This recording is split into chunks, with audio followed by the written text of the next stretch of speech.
তৃণমূল নেতৃত্বের আরো কড়া নির্দেশ, কোন নিয়োগের ক্ষেত্রেই খবরদারি বরদাস্ত নয়। বিভিন্ন নেতাদের খবরদারির অভিযোগ, বেসরকারি ক্ষেত্রে হোক, বিভিন্ন শিল্পাঞ্চলে হোক, সেখানে খবরদারি বরদাস্ত নয় বলে জানিয়ে দিল তৃণমূল নেতৃত্ব। আমার সঙ্গে আবিরই রয়েছেন, আবিরের কাছে চলে যাব। আবির, কেন এরকম নির্দেশ দিতে হলো আবির?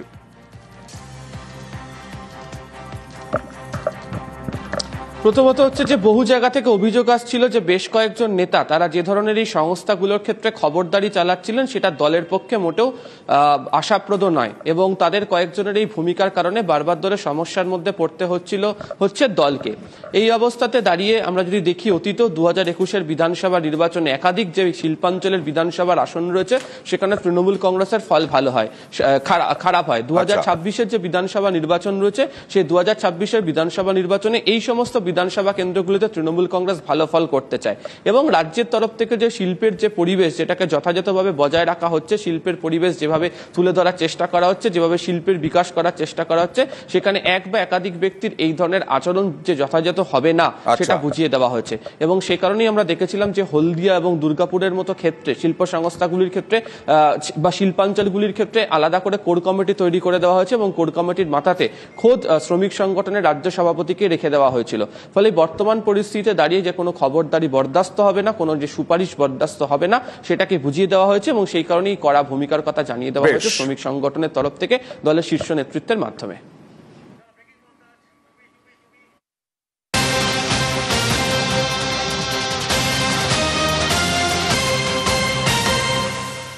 দিনহাটার খবর দেখাবো। দিনহাটা রাজনৈতিক কারণে মাঝে মধ্যে উত্তপ্ত হয়ে ওঠে।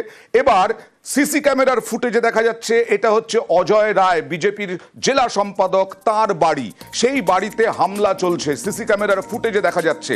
আর অজয় রায় অভিযোগ করছেন পুলিশের সামনেই তৃণমূল কংগ্রেসের লোকজন নাকি তার ওপরে হামলা চালিয়েছে, তার বাড়িতে হামলা চালিয়েছে। বিজেপির জেলা সম্পাদকের বাড়িতে হামলার অভিযোগ। কি বলছেন অজয় রায়, অভিযোগটা শুনি।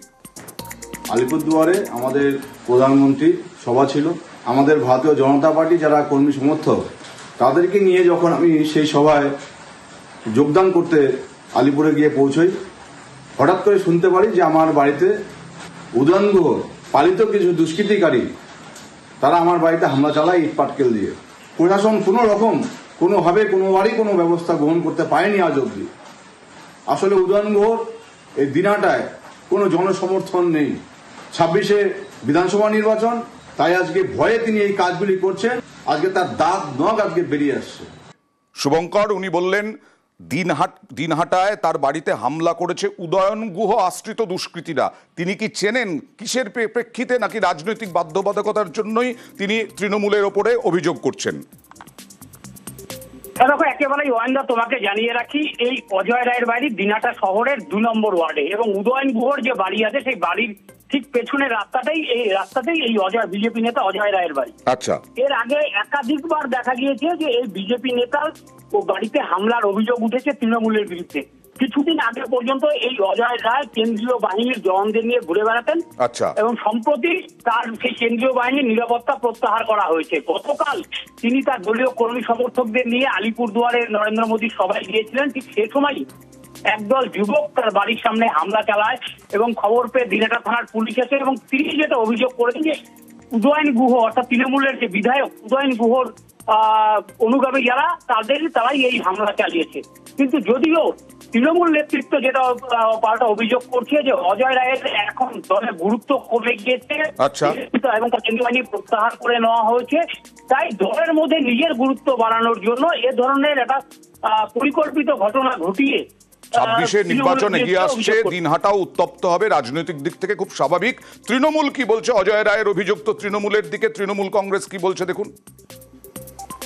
অফিসিয়াল বক্তব্য বলতে ওর এতদিন সিকিউরিটি চলে গিয়েছিল, এগুলো নিজে সাজিয়ে নিয়ে আবার নিজে সিকিউরিটি পাওয়ার জন্য এগুলো সাজিয়ে নিয়ে বলছে। ওখানে ওর বাড়িতে ভাঙার মতন কোনো পরিস্থিতি হয়নি, বা তৃণমূলের এতটা খারাপ সময় আসেনি যে ওর বাড়ি ভাঙতে যাবে। ওর কারণে দিনাটাতে ওর নিজেরও কোনো গ্রহণযোগ্যতা নেই, বিজেপির তো নেই, ওরও নেই।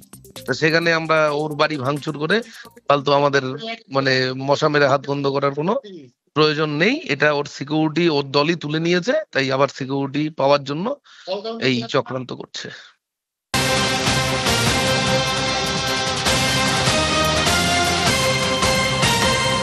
হলদিয়া বন্দরের জমি খালি করতে বাধা দেওয়ার অভিযোগ, বস্তি উচ্ছেদ করার চেষ্টা হলদিয়া বন্দর কর্তৃপক্ষের, তাতে বাধা দেওয়ার অভিযোগ।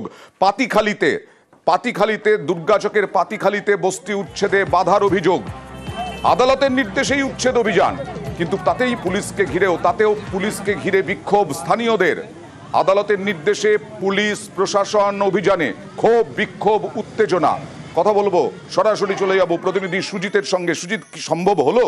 আদৌ কি সম্ভব হলো?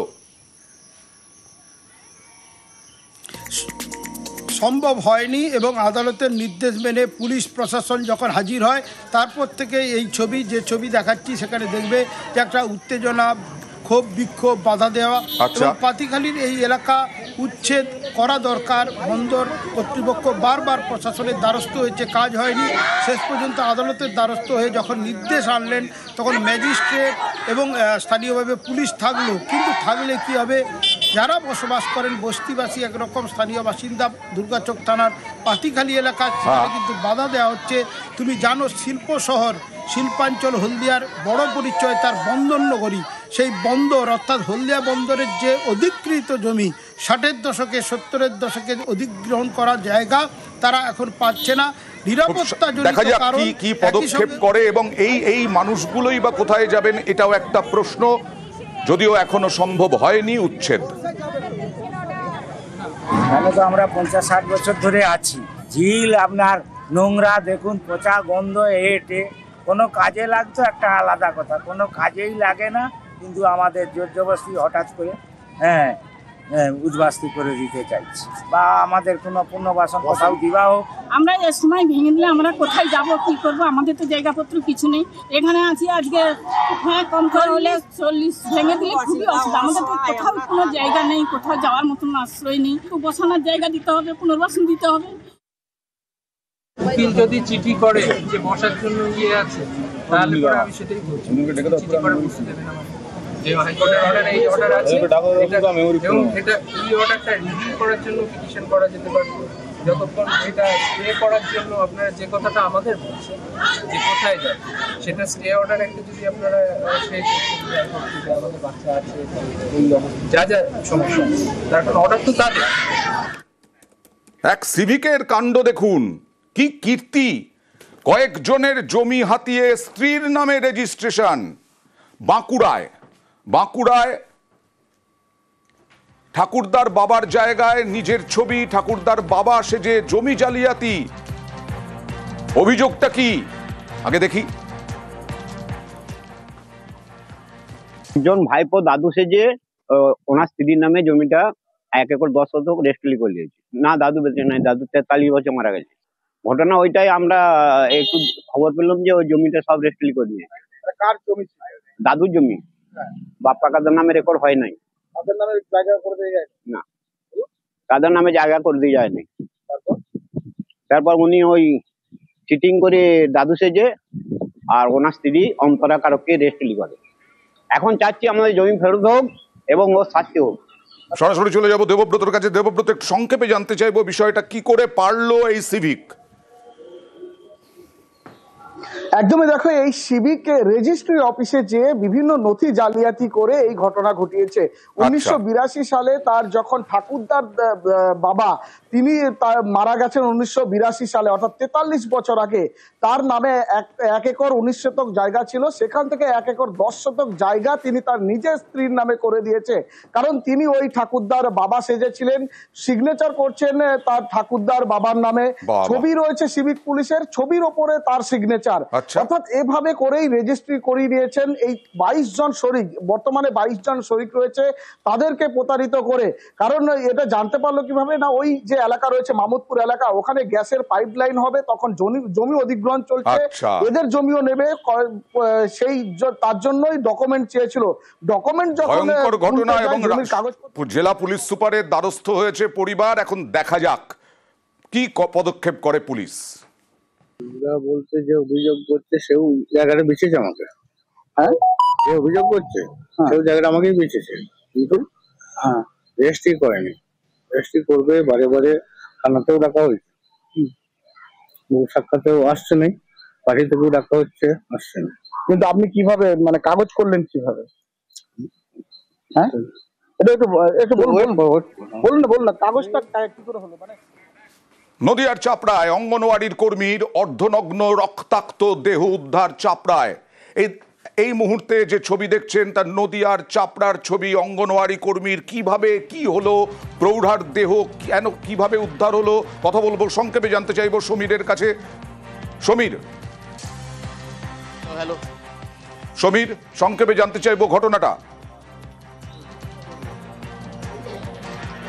সমীরের সাথে কথা বলবো। চাপড়া দোয়ের বাজার একটি অঙ্গনওয়াড়ি কেন্দ্রের কর্মী। হ্যাঁ সমীর, এই মহিলা কিন্তু অঙ্গনওয়াড়ি কেন্দ্রের কর্মী। তিনি বাড়িতে একাই থাকতেন, তার স্বামী থাকে চাপড়ায় এবং তিনি একটি পেট্রোল পাম্পে কাজ করতেন, নাইট ডিউটি করতেন, হয়তো মাঝে মধ্যে সেখানে আসতেন। আজকে সকালে যখন এই মহিলা বাড়িতে একা ছিলেন এবং সেই সময় তাদের এই যে অঙ্গনওয়াড়ি কেন্দ্রের কর্মীরা তাকে ডাকাডাকি করেন, কিন্তু সাড়া পাননি। সাড়া না পেয়ে জানলা দিয়ে টুকি দেখেন তার দেহ রক্তাক্ত অবস্থায় মেঝেতে পড়ে আছে।